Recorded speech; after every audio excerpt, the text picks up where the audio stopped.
Mbaniza nnyo ku YouTube channel yaffe nava mitya nange mwana mwala wa Asha nava ndamatuva nange mwasibye mutya muli mutya kansubire nti muli bulungi nnyo nnyini ddala ate nga gompya nkujukiza subscribe nga osirike ate nga olunaku leero tuleese omukulu Pallaso omusime wa Kabaka munange olunaku leero wenjogerera Pallaso omusanyufu muzibu oluvanyuma lw'emyaka munana nga talaba ku famire ye munange mukyala w'omuzungu yamuleetedde abaana be bamulabeko bannange Pallaso yasanyuse n'agamba wow mbadde maze emyaka munana nga siraba ku famire yange era Pallaso wetwogerera Pallaso musanyufu muzibu Pallaso gwe basimye wa Kabaka ayimbe Pallaso kwegamba emikisa gyeyongera buli naku n'omukyala amuleetedde abaana bamulabeko munnange nkugamba tulakalira wuliriza emboozi ya Pallaso.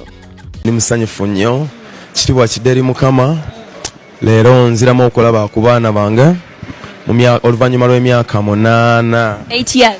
Yes, 8 years later, today I get to see my kids again. I am so excited. God is great.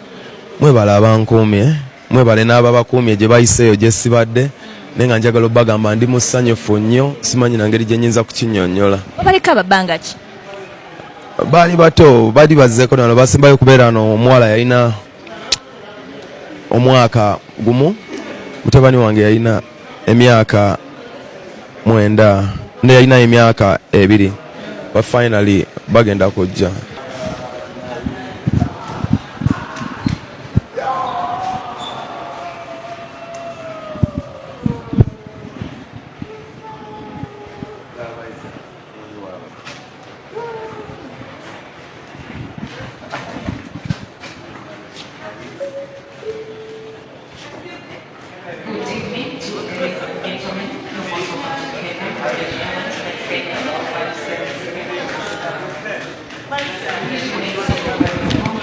Essimu gye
You met my mother, your grandmother? You met your grandmother?